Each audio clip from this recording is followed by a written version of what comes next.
नमस्कारोमि सर्वेभ्यः, स्वागत है आप सभी का। चलिए शुरू करते हैं। आज हम पढ़ेंगे कक्षा 10 संस्कृत विषय के पद्य खंड को। पुस्तक है पद्य पीयूषम, प्रथम पाठ लक्ष्य भेद परीक्षा। यह पाठ महर्षि वेद व्यास द्वारा रचित सबसे बड़े महाकाव्य महाभारत से लिया गया है। महाभारत एक विशालकाय ग्रंथ है जो 18 पर्वों में विभाजित है। जैसे अध्याय होते हैं उन्हीं को यहाँ पे पर्व कहा गया है। 18 पर्वों में विभाजित यह रचना है। महाभारत के विषय में एक उक्ति बहुत प्रसिद्ध है कि यद इह अस्ति तद अन्यत्र, यद इह नास्ति न तत् क्वचित। कि जो कुछ भी हम जानते हैं, कथा कहानियाँ इतिहास पुराण इत्यादि, वह सभी महाभारत में समाहित हैं, और जो महाभारत में नहीं है वह कहीं नहीं है। राम कथा का वर्णन भी महाभारत में मिलता है, किंतु ऐसी कोई भी कथा नहीं हम प्राप्त करते हैं जो महाभारत में प्राप्त न होती हो। आज जो हम लोग पाठ पढ़ने जा रहे हैं वह भी महाभारत महाकाव्य का ही एक कथा अंश है, एक दृष्टांत है।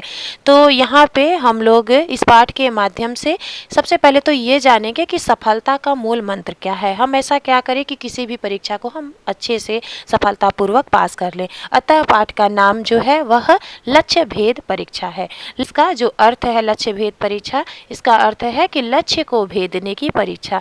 लक्ष्य शब्द के कई अर्थ प्राप्त होते हैं, जैसे निशाना, प्रयोजन, उद्देश्य। सबसे अधिक प्रयोग लक्ष्य शब्द के लिए निशाना, उद्देश्य आदि का होता है। जैसे मनुष्य कोई भी कार्य करता है तो उसका कोई ना कोई लक्ष्य होता है, कोई उद्देश्य होता है, कोई प्रयोजन होता है। बिना प्रयोजन के, बिना उद्देश्य के कोई मूर्ख व्यक्ति भी किसी कार्य को नहीं करता है। कोई मूर्ख व्यक्ति या कोई पागल व्यक्ति भी अगर कोई जो ईंटे का टुकड़ा भी अगर फेंकता है तो उसका भी एक प्रयोजन होता है कि उसको प्रसन्नता मिलती है, उसको आनंद मिलता है। तो बिना आनंद के, बिना प्रयोजन के, बिना उद्देश्य के किसी की कार्य को हम लोग किसी भी कार्य को पूरा नहीं करते हैं। अंग्रेजी में लक्ष्य शब्द के लिए aim, goal, target, intention, and इत्यादि शब्दों का प्रयोग होता है। लक्ष्य भेद शब्द जो है उसके लिए हिट शब्द का प्रयोग किया जाता है। जैसा कि हमारे चैनल का जो नाम है वह भी लक्ष्य संस्कृत एवं संस्कृति है, तो यहाँ पे हम लोगों का जो लक्ष्य है, मेरा जो लक्ष्य है, उद्देश्य है, वह संस्कृत भाषा का उत्थान है। इस चैनल के माध्यम से हम अपने सभ्यता और संस्कृति को, भारत की सभ्यता और संस्कृति को संस्कृत भाषा के माध्यम से जानने का प्रयास करते हैं। तो अब चलिए आज पाठ के विषय में अब जानते हैं। यहाँ कुल 21 श्लोकों के माध्यम से हम जानेंगे गुरु द्रोणाचार्य और उनके शिष्यों के जो परीक्षा का यहाँ पे वर्णन किया गया है उसके बारे में हम लोग जानेंगे। महाभारत महाकाव्य के विषय में सभी लोग जानते होंगे। महाभारत की कथा के अंतर्गत हम लोग देखते हैं कि गुरु द्रोणाचार्य हैं जो राजपुत्रों को शिक्षा दीक्षा परीक्षा का जो दायित्व है वह उन्हीं को सौंपा गया है। तो गुरु द्रोणाचार्य ने अपने सभी शिष्यों को पूर्णतः निपुण कर दिया है। शस्त्र और शास्त्र बनते थे, शास्त्र और शस्त्र दोनों की शिक्षा प्रणाली थी। तो यहाँ गुरु हैं तो वह अपने सभी शिष्यों को अपने पास बुलाते हैं और उनसे कुछ प्रश्न पूछते हैं, और उसके बाद किस छात्र ने उन्हें सबसे अधिक संतुष्ट किया है, किसके उत्तर से वह सबसे अधिक सर्वाधिक प्रसन्न होते हैं। बताया गया है कि कैसे गुरु द्रोणाचार्य जो कि कौरव और पांडवों के आचार्य थे, उन्होंने अपने शिष्यों की शिक्षा दीक्षा व परीक्षा ली, और उनका कौन सा छात्र उस परीक्षा में सर्वाधिक सफल हुआ। आज की भी जो शिक्षा व्यवस्था है उसमें हमारी शिक्षा को तभी पूर्ण माना जाता है जब हम परीक्षा में उत्तीर्ण हो जाते हैं। ऐसे अगर कितना भी हमें ज्ञान है, कितना भी हम जानकार हो गए हैं, लेकिन अगर हम परीक्षा में अपने आप को उत्तीर्ण सिद्ध नहीं कर पाते हैं, तब तक हमारी जो शिक्षा होती है, जो हमारा ज्ञान होता है, वह प्रमाणित नहीं माना जाता है। तो अब हम लोग इस पाठ्य के माध्यम से अब आगे चलते हैं और एक एक श्लोकों को अर्थ सहित जानेंगे, उच्चारण करेंगे और अर्थ जानेंगे। चलिए शुरू करते हैं। यहाँ पहला जो पद्य है, सारे जितने भी पद्य हैं वे सभी अनुष्टुप छंद में लिखे गए हैं, श्लोक छंद में, क्योंकि यह महाभारत का अंश है, पहले ही हमने बताया। और महाभारत का जो छंद है वह श्लोक छंद है, यानी अनुष्टुप छंद। श्लोक छंद अनुष्टुप छंद के विषय में अलग से भी मेरा एक वीडियो है, उसे भी आप लोग देखेंगे तो आप लोगों को लाभ होगा। जो भी यहाँ पे पढ़ रहे हैं उन सभी का मेरे तरफ से बहुत बहुत आभार, और जो भी नए दर्शक हैं, जो भी नए व्यूअर हैं, उन सभी से मेरा अनुरोध है कि चैनल को सब्सक्राइब अवश्य करें। तो पहला जो हमारा पद्य है वह है तास्तु सर्वान् समानीय सर्व विद्या अस्त्र शिक्षितान द्रोण प्रहरण ज्ञाने जिज्ञासु पुरुष ऋषभ। उच्चारण एक बार पुनः देखिए। तास्तु सर्वान समानीय सर्व विद्या शिक्षितान द्रोण प्रहरण ज्ञाने जिज्ञासु पुरुष ऋषभ। यहाँ पे पहला श्लोक यह बताया गया है कि पुरुष ऋषभ ऋषभ का अर्थ होता है श्रेष्ठ। श्रेष्ठ व्यक्ति, श्रेष्ठ पुरुष द्रोण अर्थात आचार्य द्रोण प्रहरण ज्ञाने प्रहार करने के ज्ञान में यानी निशाना लगाने के ज्ञान में जिज्ञासु होकर के जितने छात्र हैं उनको उन्होंने सभी प्रकार की विद्या अस्त्र शस्त्र इत्यादि में शिक्षित कर दिया है और अब उनके निशाना लगाने यानी प्रहरण ज्ञान के प्रति जिज्ञासु होकर के उन सभी को सर्वान समानीय अपने पास बुलाया। श्रेष्ठ आचार्य यानी पुरुष ऋषभ द्रोण आचार्य ने अपने छात्रों के प्रति जिज्ञासु होकर के प्रहरण ज्ञाने कि वह प्रहार करने यानी निशाना लगाने में किस तरह से हैं। जो सभी छात्र सर्व विद्या अस्त्र शिक्षितान सभी प्रकार की विद्या यानी शस्त्र और शास्त्र में दोनों में ही शिक्षित हो चुके थे, वह अब निशाना लगाने में किस प्रकार हैं उनको अपने पास बुलाया। दूसरा श्लोक है कृत्रिम भाषा आरोप्य वृक्षाग्रे शिल्प भी कृतम अविज्ञातम कुमाराणाम लक्ष्यभूतम उपादिशत। उन्होंने लक्ष्य बनाने का उपदेश दिया। किसको? पक्षी को। कैसे पक्षी को? जो कि शिल्पकारों के द्वारा बनाया गया था और उसको कहाँ रखवाया? वृक्षाग्रे, वृक्ष के ऊपर। भासम आरोप्य, भास मतलब पक्षी या गिद्ध। कृत्रिम भासम आरोप बनावट पक्षी को वृक्ष के ऊपर शिल्प भी कृतम जो कि कारीगरों के द्वारा बनवाया गया था और अविज्ञातम कुमाराणाम जिसको राजकुमारों को नहीं पता था कि वह कृत्रिम है, ऐसे पक्षी को लक्ष्य बनाने का यानी उसको निशाना बनाने का उपदेश द्रोणाचार्य ने दिया।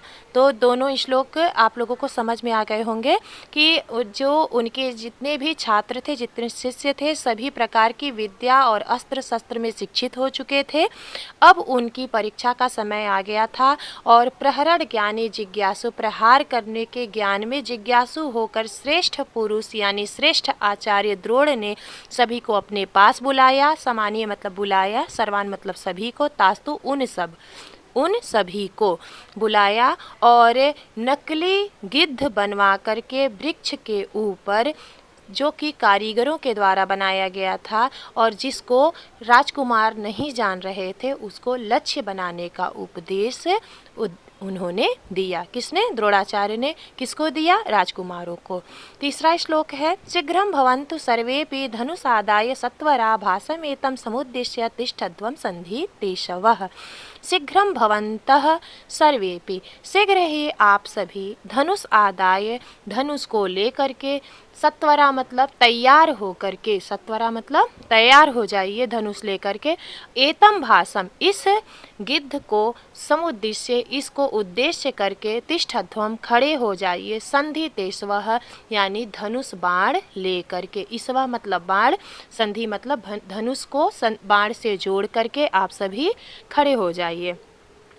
मद्वाक्यम समकालम तु शिरोवस्य विनिपात्यताम एकैकशो नियोच्छामि तथा कुरुत पुत्र का। मद्वाक्य समकालम, मेरे वाक्य कहते ही, जिस समय मैं वाक्य करूं वैसे ही, तू आप सभी को, सिरो अस्य इसके सिर को, किसके? पक्षी के सिर को, विनिपात्यताम काट कर, विनिपात्य मतलब गिरा देना है, निपात मतलब गिरना, काट कर आप लोगों को इसके सिर को गिरा देना है, पक्षी के सिर को, जैसे ही मैं कहूँ। एक एक सो, एक एक को मैं नियोजयामी, नियोज्यामी मतलब नियोजित करूँगा, तथा कुरुतः पुत्र का, वैसा ही हे पुत्रों आप लोग करना, जैसे मैं आप लोगों को एक एक करके नियुक्त करूँगा वैसे ही आप लोग करना। इसके सिर को, इस पक्षी के सिर को जो वृक्ष पर रखवाया गया है उसके सिर को आप लोग काट कर गिरा देना। ठीक है, यहाँ तक समझ में आया। पांचवा श्लोक है हमारा, ततो युधिष्ठिरं पूर्वम उवाचम अंगिरसाम वरः संधस्त्वं बाणं दुर्धसं मद वाक्यांते विमुच्य तम। ततो उसके उपरांत, इतना कहने के बाद, युधिष्ठिरम, युधिष्ठिर को, द्वितीय विभक्ति एक वचन है, जैसे युधिष्ठिरः युधिष्ठिरम, युधिष्ठिर ने युधिष्ठिर को, तो यहाँ पे युधिष्ठिर को पूर्वम उवाच, सबसे पहले उवाच मतलब कहा, किसने कहा, अंगिरसाम वरह, अंगिरस गोत्र में श्रेष्ठ, यानी अंगिरा भी एक गोत्र है, उसी गोत्र के द्रोणाचार्य भी थे, तो अंगिरा गोत्र के श्रेष्ठ उस आचार्य ने सबसे पहले किसको बुलाया, युधिष्ठिर को। संधस्त्वम बाणम दुर्धसः, अपने न सह सकने वाले बाण को तुम साध लो, यानी कि तैयार कर लो। मद वाक्यांते विमुच्यतम, और मेरे कहते ही, मेरे वाक्य के अंत में ही उसको छोड़ देना। हे युधिष्ठिर, तुम क्या करो, अपने बाण को, दुर्धसा मतलब न सह सकने वाले, जिसको शत्रु न सह सके, ऐसे बाण को तैयार कर लो। संधस्त्व अपने साथ जोड़ लो, और मद वाक्यांते विमुच्यतम, मेरे वाक्य कहते ही उसको छोड़ देना। छठवां हमारे श्लोक है, ततो युधिष्ठिर पूर्वम धनुर्गृह्य परंतप तस्थौ भासम समुद्दिश्य गुरु वाक्य प्रणोदितः। ततो उसके बाद, युधिष्ठिर मतलब युधिष्ठिर ने, प्रथमा विभक्ति एक वचन, वहाँ पे द्वितीय विभक्ति एक वचन था, यहाँ प्रथमा विभक्ति एक वचन है। किसी का भी आप रूप याद कर लेंगे तो आप उसी तरह से सभी, जैसे रामः रामम होता है, वैसे युधिष्ठिर युधिष्ठिरम, युधिष्ठिर ने युधिष्ठिर को, तो यहाँ पे अब युधिष्ठिर ने। ततो युधिष्ठिर पूर्वम धनुर्गृह्य परंतपः, धनुष को धारण कर लिया। सबसे पहले युधिष्ठिर ने धनुष को धारण कर लिया। वह युधिष्ठिर जो परंतप हैं, दूसरों को तपाने वाले हैं, यानी शत्रुओं को तपाने वाले उस युधिष्ठिर ने धनुष को धारण कर लिया।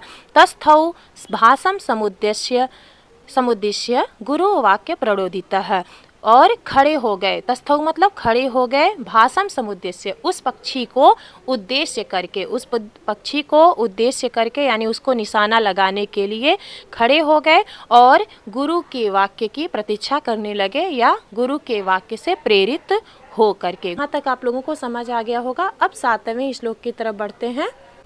ततो वितत धनवानम द्रोणः तं कुरु नंदनः, उसके बाद द्रोणः तम, द्रोण ने उस कुरुनंदन, कौरव जो थे, कौरवों को प्रसन्न करने वाले उस युधिष्ठिर से, जिसने वितत धनवान, जिसने अपने धनुष का विस्तार कर लिया था, उस युधिष्ठिर से क्षण भर में ही यह बात कहा। क्या कहा, देखिए, ततो वहाँ था ना, स मुहूर्ताद उवाचम इदम वचनम भरत ऋषभः, उस भरतवंशी श्रेष्ठ, उस भारत वंश में श्रेष्ठ उस गुरु द्रोणाचार्य ने उस युधिष्ठिर से मुहूर्ताद क्षण भर बाद यह कहा, जब वह अपने धनुष का विस्तार करके कुरुनंदन यानी कौरवों को प्रसन्न करने वाले युधिष्ठिर अपने धनुष का विस्तार करके खड़े हो गए, तब श्रेष्ठ गुरुवर द्रोणाचार्य ने उनसे यह वचन कहे। अब हम लोग 7वें श्लोक को पूरा कर लिए हैं, 8वें श्लोक पे आ जाते हैं।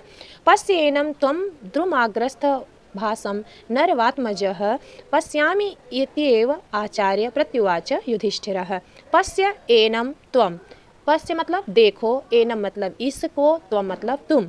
हे युधिष्ठिर, इस पक्षी को तुम देखो। द्रुम अग्रस्थम भासम, जो इस डाली पर, द्रुम मतलब डाली पर स्थित इस पक्षी को देखो।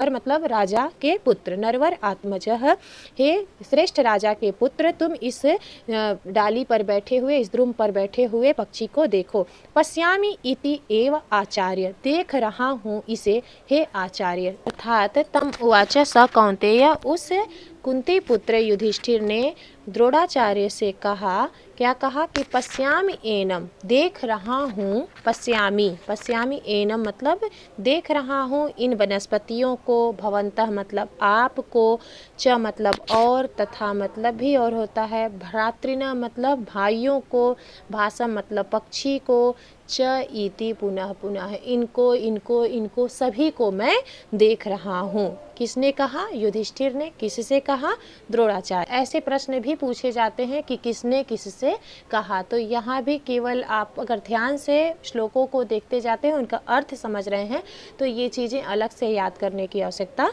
नहीं पड़ेगी। ठीक है, 11वें श्लोक पे अब हम लोग पहुँचते हैं। तम उवाच अप सर्पेति द्रोणो अप्रीत मना, ये जो यस की तरह बना रहता है, बहुत से छात्र पूछते हैं किसको क्या पढ़ेंगे, तो इसको अ पढ़ा जाता है।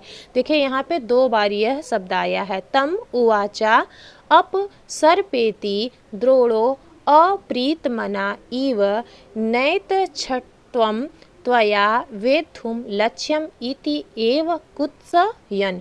तम उवाच, उससे कहा, हटाते हुए, अपसर्पेति मतलब हटाते हुए, यानी उस युधिष्ठिर को हटाते हुए द्रोण ने कहा। कैसे द्रोण? अप्रीतमना, खिन्न हुए, दुखी हुए, यानी कि अप्रसन्न होकर के द्रोण ने उसको वहाँ से हटा दिया और कहा नैष्ठत्वम, तुम इसको करने योग्य नहीं हो, त्वया वेद्धुम लक्ष्यम इति, तुमसे यह लक्ष्य भेदने योग्य नहीं है। कुत्स्यन मतलब उसकी निंदा करते हुए द्रोण ने कहा। यानी युधिष्ठिर के उस उत्तर से वह प्रसन्न नहीं हुए कि मैं आपको, वनस्पति को, वृक्षों को, पक्षी को, भाइयों को, सबको देख रहा हूँ।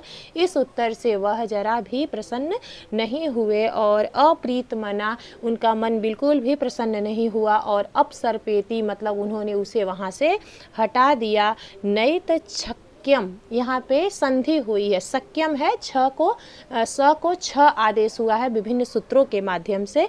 तो न इति, यह तुम्हारे द्वारा शक्य नहीं है, तुम इसको करने योग्य नहीं हो। वेद्धु मतलब इसको विधने में, शक्य इस लक्ष्य को वेधने में तुम बिल्कुल भी सक्षम नहीं हो। इस प्रकार निंदित करते हुए, उन्हें निंदा करते हुए यानी फटकारते हुए वहाँ से हटा दिया। 12वें श्लोक पे आते हैं। ततो दुर्योधन आदिह तान धात्र राष्ट्रान महायशा तेनेव क्रम योगेन जिज्ञासु पर्यपृच्छत। उसके बाद दुर्योधन आदि उन, तान मतलब उन, धातराष्ट्रान मतलब धृतराष्ट्र के पुत्रों को, महायशा जो महान यशस्वी थे, तेनेव उनको ही, क्रम योगेन क्रमशः मतलब एक एक करके, जिज्ञासु मतलब जानने की इच्छा वाले हो करके, परिपृच्छत उन्होंने पूछा। किसने? द्रोणाचार्य ने। उसके बाद महान यशस्वी जो दुर्योधन आदि 100 पुत्र थे उनको क्रमशः यह जानने की इच्छा वाले हो करके कि इस प्रश्न का वे लोग क्या उत्तर देते हैं, एक एक करके इन सभी से यही प्रश्न पूछा कि इस जो पक्षी है क्या तुम इसे देख रहे हो, पक्षी के साथ साथ अन्य किन किन चीज़ों को देख रहे हो, और उन सभी ने उसका क्या उत्तर दिया अब यहाँ से देखेंगे। 13वां श्लोक है। अन्याश्च शिष्यान् भीमादीन् राज्ञश्चैव अन्य देशजान् तथा च सर्वे तत्सर्वं पश्यामि इति कुत्सिताः। अन्य सभी शिष्यों, भीम आदि राजाओं, राजा के जो और भी पुत्र थे जो पांडव आदि थे और कौरव आदि थे, उन सभी शिष्यों को एक एक करके उन्होंने बुलाया और तथा सर्वे तत्सर्वं पश्यामि, उसी प्रकार सभी ने कि सब कुछ देख रहा हूँ ऐसा कहा और सभी निंदित हुए। सभी ने यही उत्तर दिया कि मैं सबको देख रहा हूँ। उन्होंने पूछा था कि तुम्हें क्या दिख रहा है, और सभी ने यह ना समझते हुए कि गुरु के मन में क्या है, जो मनोविज्ञान होता है इसीलिए पढ़ाया जाता है कि जो छात्र को उसी प्रकार के उत्तर की अपेक्षा गुरु करता है कि जो उसके मन में चलता हो। तो जैसे जैसे उन्होंने सभी छात्रों से बुला कर के पूछा कि क्या यह पक्षी तुम्हें दिख रहा है और क्या उसके अलावा क्या क्या दिख रहा है, तो सभी ने सभी चीज़ें बताई। वहाँ पे दृष्टि की परीक्षा तो हो नहीं रही थी, वहाँ पे तो निशाना की परीक्षा हो रही थी कि इस पक्षी को भेदने में यह सक्षम है कि नहीं है। लेकिन सभी ने उसी प्रकार का उत्तर दिया कि आपको, वनस्पति को, अपने भाइयों को, मित्रों को, सबको देख रहा हूँ। इसी प्रकार का सभी ने उत्तर दिया और सभी निंदित हुए। 14वें श्लोक पे आते हैं। ततो धनंजय द्रोणः इसमें मानो अभ्यभाषत त्वयि इदानीं प्रहर्तव्यम एतत् लक्ष्यम विलोक्य तामः। ततो मतलब इसके बाद, धनंजय मतलब धनंजय अर्थात अर्जुन, जो धन को जीत करके लाते थे, यानी अन्य राजाओं से जो जीत करके आते थे, धन को लेके आते थे। द्रोण ने, द्रोणम स्मय मानो मुस्कुराते हुए द्रोण ने अर्जुन को बुलाया। त्वयि इदानीम, तुम इसको, लक्ष्य को देखो, उनको बुलाया और उनसे कहा कि प्रहर्त एवं प्रहार करो एतत् लक्ष्यम, इस लक्ष्य पर, और इसे देखो। सभी एवं उक्तम, इस प्रकार कह के, सव्यसाची, सव्यसाची मतलब बाएं हाथ से बाण यानी कि धनुष चलाने वाले, बाएं हाथ से कार्य करने वाले को सव्यसाची कहते हैं। तो सव्यसाची भी अर्जुन का ही एक पर्यायवाची है। एवं उक्तम सव्यसाची मंडलीकृत कारमुकम, उन्होंने अपने कारमुक मतलब अपने धनुष को मोड़ लिया। मंडलीकृत मतलब मोड़ करके ही तो धनुष चलाया जाता है। तस्थौ भासम समुद्यस्त, से उस पक्षी को उद्देश्य करके वह खड़े हो गए गुरु वाक्य प्रणोदितः, गुरु के वाक्य से प्रेरित हो करके। अब उस सब्यसाची यानी कि अर्जुन अपने धनुष कारमुख को मोड़ करके उस पक्षी को उद्देश्य करके गुरु के वाक्य से प्रेरित हो करके खड़े हो गए। मुहूर्तादिव तम द्रोणम तथैव समभासत, क्षण भर बाद उस द्रोण ने तथैव संभासत उसी प्रकार फिर कहा। पश्य एनम स्थितम भासम द्रुमम मामपि च अर्जुनम, पश्य एनम स्थितम, हे अर्जुन इसे देखो, इस पक्षी को देखो, द्रुम पर जो स्थित है यानी डाली पे स्थित इस पक्षी को देखो, मामपि च अर्जुनः, मुझे भी, पश्यामि क्या तुम इस पक्षी को देख रहे हो और मुझे भी, पश्यामि एकम भासम इति द्रोणम पार्थो अभ्यभासत, पश्यामि एकम, मैं केवल इसी भास को ही यानी इस गिद्ध को, इस पक्षी को ही देख रहा हूँ। एकम भासम यानी इस एक पक्षी को ही देख रहा हूँ। पार्थो अभ्यभासत, पार्थ ने ऐसा कहा। कुंती का एक नाम पृथा भी है और पृथा के पुत्र होने के कारण अर्जुन को पार्थ भी कहते हैं। न तो वृक्षम भवंतम वा पश्यामि इति च भारतः, न तो वृक्ष को न तो आपको ही देख रहा हूँ, ऐसा उस भरतवंशी अर्जुन ने कहा। तो यहाँ अर्जुन के कितने नाम हम लोग देख रहे हैं, सब्यसाची, धनंजय, पार्थ, भारत, ये सभी अर्जुन के नामों के पर्यायवाची हैं। कभी कभी पूछ लेता है कि अर्जुन के पर्यायवाची कौन कौन से यहाँ पे शब्द दिए गए हैं, तो इन सभी को आप लोग याद कर लीजिएगा। कौन कौन से हैं, धनंजय, सब्यसाची, पार्थ, भारत, ये सभी हैं। ठीक, उसके बाद अब 18वां श्लोक है हमारा। ततः प्रीतमना द्रोणो मुहूर्तादिव तहम पुनः प्रत्यभासत दुर्धसः पांडवानां महारथम। उसके बाद प्रीतमना द्रोणो, प्रसन्न मन वाले द्रोण ने क्षण भर बाद पुनः प्रत्यभासत कहा कि उस महारथी दुर्धस मतलब किसी से भी न दबने वाले द्रोणाचार्य ने प्रसन्न होकर के क्षण भर बाद पुनः कहा। ततः प्रीतमना, उसके बाद प्रसन्न होकर के द्रोण ने मुहूर्त क्षण भर बाद तम पुनः उससे फिर से कहा। कैसे वह द्रोण थे, जो दुर्धसा थे, किसी से भी दबने वाले नहीं थे, महारथी थे, उसने पांडवों के गुरु थे, उस अर्जुन से उन्होंने कहा। 19वां श्लोक है। भासम पश्यसि यदि एनम तथा ब्रूहि पुनर्वचः शिरं पश्यामि भासस्य न गात्रमिति सो अब्रवीतः। भासम पश्यसि अर्थात क्या तुम केवल पक्षी को देख रहे हो, यद एनम इस, यदि सिर्फ तुम इस पक्षी को ही देख रहे हो, तथा ब्रूहि पुनर्वच तो फिर से कहो, क्या तुम सच में केवल इस पक्षी को देख रहे हो। वह बिल्कुल प्रसन्न हो गए थे अर्जुन के उत्तर से। शिरः पश्यामि भासस्य न गात्रमिति सो अब्रवीत, तो अर्जुन ने क्या कहा कि मैं पक्षी को भी नहीं देख रहा हूँ, अहम शिरम पश्यामि, मैं तो केवल सिर को देख रहा हूँ, न गात्रम इति, इसके शरीर को भी नहीं, न अस्य गात्रम इति, न तो इसके शरीर को, अहम केवलम अस्य शिरः पश्यामि, मैं तो केवल इसके सिर को ही देख रहा हूँ। स अब्रवीत, सह मतलब उस अर्जुन ने ऐसा कहा। 20वां श्लोक है।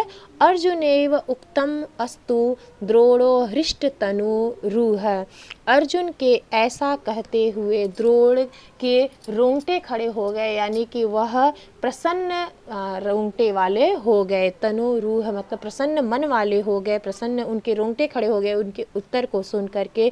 मुंच्यति अब्रवीत पार्थ सह मुमोच विचार्यन, अब तुम इस बाण को छोड़ सकते हो, और बिना कुछ सोचे हुए ही उन्होंने बाण को छोड़ दिया।